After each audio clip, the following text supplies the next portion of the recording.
બોર્ડની પરીક્ષામાં શિક્ષણ બોર્ડે એક નવો પ્રયોગ પણ હાથ ધર્યો છે। વિદ્યાર્થીના ગુણપત્રકમાં QR કોડ રહેશે।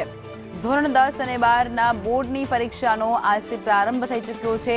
વારંવાર બોમ્બની ધમકી સંદર્ભે ખાસ SOP પણ જે તેમના દ્વારા જાહેર કરાય છે।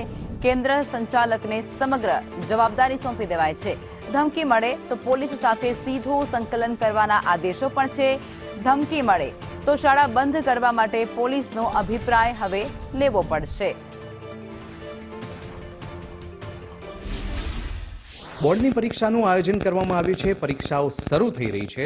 શિક્ષણ બોર્ડના સચિવ RR વ્યાસ સર છે, તેમની સાથે વાત કરીશું। સર, એક વિદ્યાર્થીને પરીક્ષા આપવામાં તકલીફ ન પડે, શું આયોજન કરવામાં આવ્યું છે?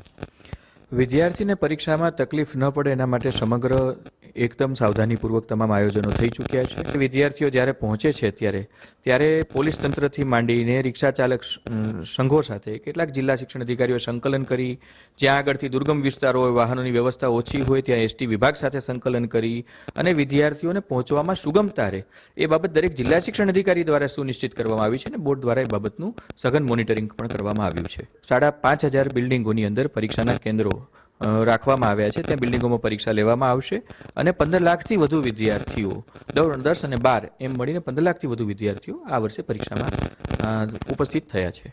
જિલ્લા કક્ષાએ પણ માનનીય કલેક્ટર શ્રી છે એ પરીક્ષા સમિતિના અધ્યક્ષ છે, એટલે જિલ્લા ખાતે પણ જિલ્લા પોલીસ તંત્ર સાથે સંકલન કરીને વિદ્યાર્થી કોઈ જણાય આ રીતે ટ્રાફિકમાં કોઈ જગ્યાએ ફસાયેલ કે તેવું અને ધ્યાને આવે તો પોલીસ એને પ્રાયોરિટીમાં મદદ કરી અને પરીક્ષા કેન્દ્ર સુધી પહોંચે એ બાબતે પણ મદદ કરે અને સાથે પબ્લિક ટ્રાન્સપોર્ટની અંદર પણ વિદ્યાર્થીને સુગમતા સચવાય એ બાબતે પૂરતી અવેરનેસ થાય તેવા તમામ પગલાં બોર્ડ દ્વારા લેવામાં આવેલા છે।